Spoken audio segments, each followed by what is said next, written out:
Hello friends, welcome to Life with YouTube channel. In yesterday's session we have discussed about the human excretory system. We have discussed the skull and vertebral column. Today we are going to discuss the sternum, ribs and appendicular skeleton. Let us start.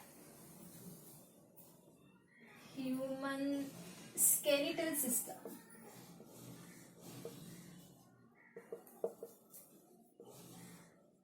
In that we are going to discuss about sternum. The sternum bone is single and flat bone that is present in the mid-ventral line of our body, mid-ventral axis.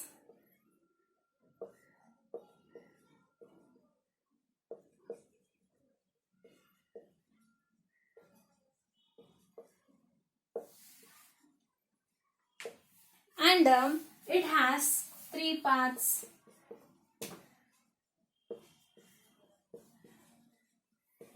That is, first one, superior manubrium,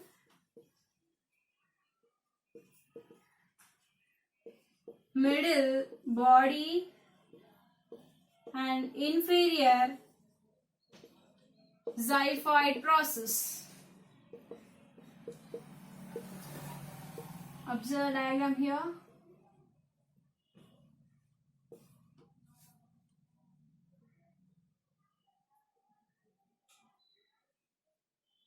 See, this is manubrium, this is the body, and this is the xiphoid process.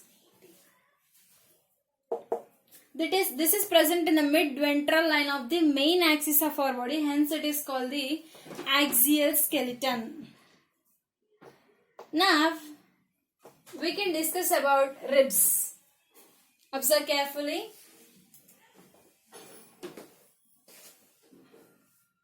Here, before going to ribs, the sternum provides space for the attachment of the thoracic ribs and abdominal muscles too. Now, we can discuss about ribs.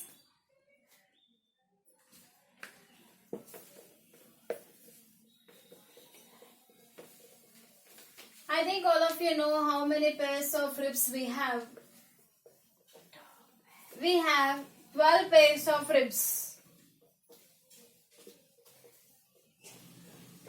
12 into 2, there are totally 24 ribs.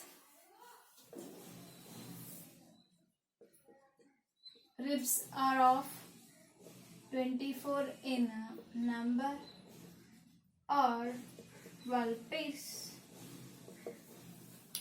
These ribs, dorsally they are attached to the vertebral column and ventrally they are attached to the sternum with the help of hyaline cartilage. Let us see. Let me draw a diagram again.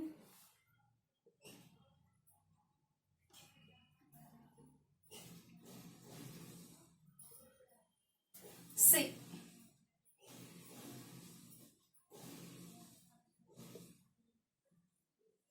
You can see the ribs here. Just this is a rough diagram. First pair, second pair, third pair, fourth pair, fifth pair, sixth pair, and seventh pair. Sorry. This is the sixth and this is the seventh. These are the 7 pairs of ribs. Now you see, these 7 pairs of ribs are called true ribs. Why they are called true ribs? Because here ventrally they are attached to the sternum and this is the vertebral column. Continuation vertebral column. This part is the sternum part. This also the sternum part.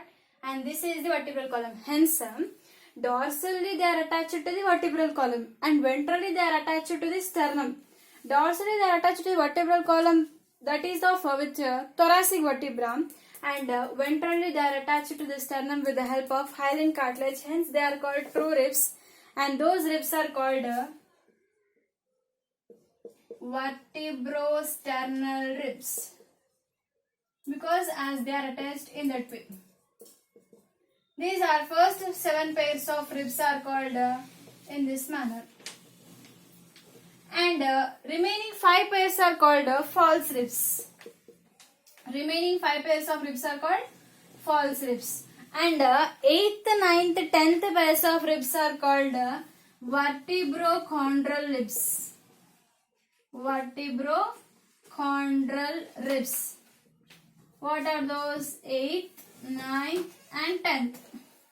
Why they are called so? Let us discuss. 8th, 9th and 10th. If you observe here, this 8th, 9th and 10th pairs of rib are indirectly attached to the sternum. That is 8th, 9th, 10th. 8, 9, 10. They are dorsally attached to the vertebral column. But ventrally they are not attached to the, see, they originate in this manner. Dorsally they are attached to the vertebral column, but ventrally they are not attached to the sternum directly, but they are attached to the 7th pair of the rib through the hyaline cartilage. As it is cartilage, hence we say chondral. Okay, friends? As they are attached dorsally vertebro, ventrally chondral. Hence, vertebrochondral ribs. Those are 8th, 9th and 10th pairs. Remaining 2 pairs of ribs.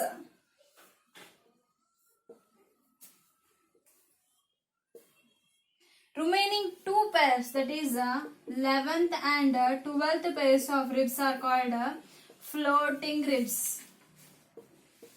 Why those are called floating ribs? Because they are directly attached dorsally to the vertebral column, but ventrally they are not attached to the 7th cartilage or 10th cartilage, and they are not attached to the sternum. Hence they are called floating ribs, because as they float in our body. These are the 24 pairs of ribs. If you observe, at the dorsal end there are 2 articulation surfaces, hence this is called bicephalic. Bicephalic. Note this point, is very important. Next, we'll discuss about appendicular skeleton.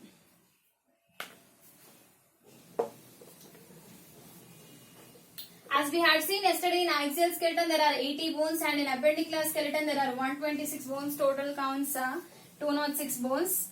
In 126 bones, that include bones of forelimbs, bones of hind limbs and girdles. Totally include the 126 bones. So let us discuss them in detail.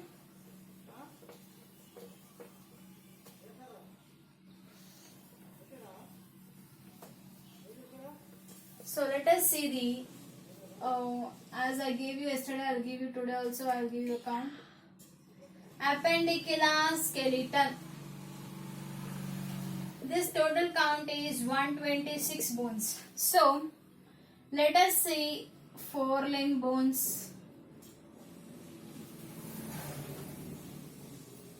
Those are 30 in each. See, these 2 hands are called forelimbs. So in each hand we used to have 30 bones. So 30 into 2, 60. And hind limbs. In hind limbs also we'll observe 30 into 2, 60. Those are legs. 60 counts 120 and left 6. Those 6 are 2 girdles. Pectoral girdle and pelvic girdle. That is, pectoral girdle is presented here at the shoulder side. At each shoulder we used to have 1. As we have 2 pectoral girdles and each pectoral girdle consists of 2 bones. 2 pectoral girdles and each consists of 2 bones. Hence 2 into 2, 4. This is total counts 124, and the other one is pelvic girdle. This is called a hip bone. And either side it is 1. Totally it is 1 and it is either side, hence 1 into 2, 2. This totally counts 126 bones. Now let us discuss here about forelimbs, bones of the forelimb.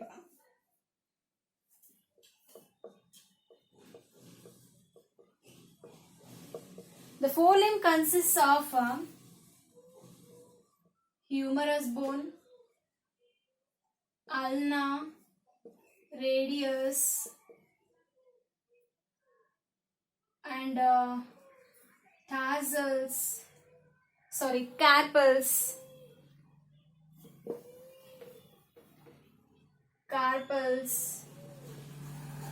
metacarpals, and then phalanges. See, this is our forelimb, this is one hand. You think this is the humerus bone, and in our hand this is the largest bone. This is one in number, and here we used to have two bones. Here one is ulna and the other is radius. Both are separate. Hence ulna 1, radius 1. These carpals are nothing but wrist bones. I'll write here wrist bones. Those are 8 in number. And metacarpals, those are the palm bones. Observe carefully, don't get confused. Palm bones, these are 5. And the phalanges, bones in our fingers, they are 14 in number. Let's count. 1, 2, 3, 8, 11, 11, 5, 16 and 14, 30. Total counts 30, as I said you. Forelimbs. Then we'll discuss about the bones of hind limbs. So, as this 30 bones in both hands, we used to have 60. Then we'll discuss about hind limbs. In hind limbs also we used to have 30 bones. Those are legs, femur. All of you know that this is the largest bone in our body, and this is also called a thigh bone. Femur, tibia, fibula, tarsals, metatarsals, and phalanges. These are also called digits. So you observe, femur, that is the thigh bone. This is also 1 in number. In each leg, in each limb, 1 in number. Tibia, same like our hand. Here we used to have 2, and in the leg also we used to have 2. That is tibia 1 and fibula 1. Tarsals, these are the ankle bones. Before once you have seen that wrist bones are 8, but the ankle bones are 7. Like metatarsals, like palm bones in metacarpals in our forelimb, here metatarsals, these are feet bones. Those are 5 in number, same as that. And phalanges are same as that, that is 14. This total counts 29. And the other one is kneecap. As we don't have any cap here, this is normal an elbow, it is not have any bone. And here you have, in kneecap you have 1 bone. In each limb you have 1. So, kneecap plus these 29 bones together are 30 bones. Kneecap is also considered as 1 bone here. Hence, this counts 29 plus this one 30. Next, we'll discuss girdles. Here 30 counts 60. Rest 6 are left. So, let us discuss that.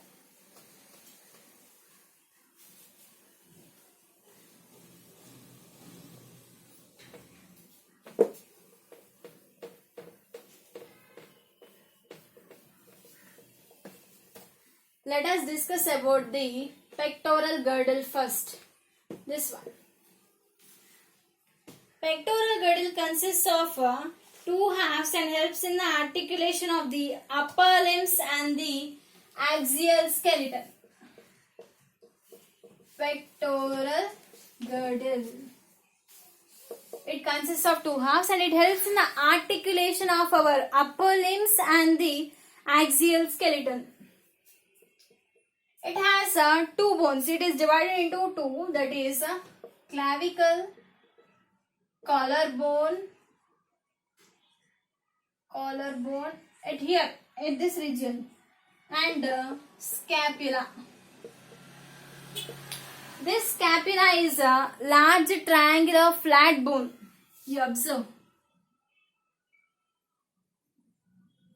This scapula is a large triangular flat bone, and this scapula extends as the spine. This is called spine. This is the scapula, and it further elevates as a ridge. This is called acromion process.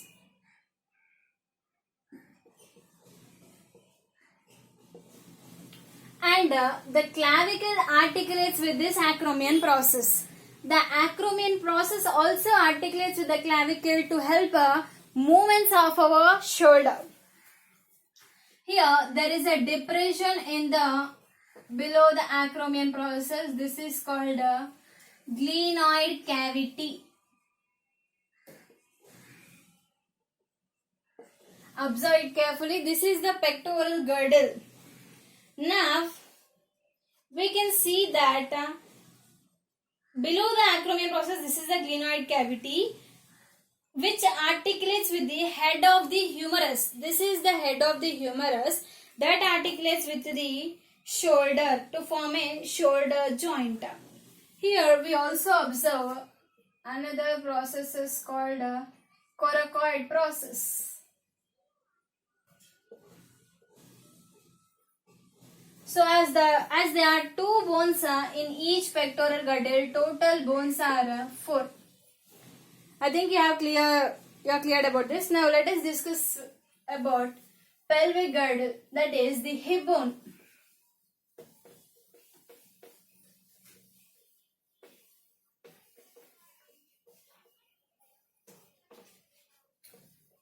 Pelvic girdle.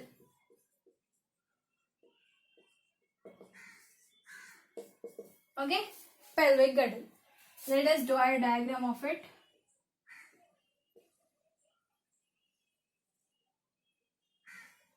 Take a rough diagram.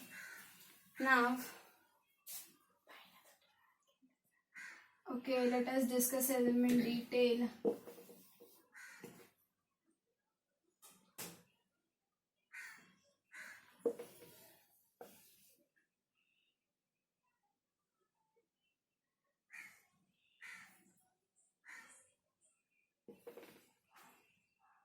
This is the pelvic girdle. Okay, and this is the bone. These two are two bones on either side of our ventral side. These two are hip bones, and it is divided into 3 parts. That is, this is the ilium. Not this ilium which we discuss in digestive system. This is ilium, ilium, and ischium and pubis. Okay.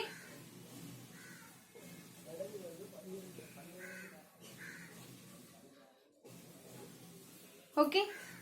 See properly. This is the ilium, ischium and pubis. These two are two hip bones, and where these two hip bones are attached ventrally, this is called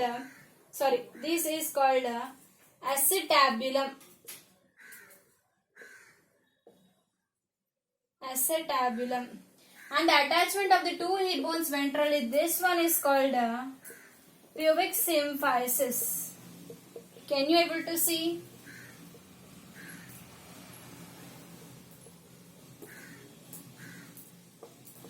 Observe this properly. This consists of two identical halves. These two are called hip bones or coxal bones, because as they are present in the coxal vertebrae region, they are also called coxal bones. At the point of the fusion of these bones, there is a cavity called the acetabulum. That is this one. This is the cavity.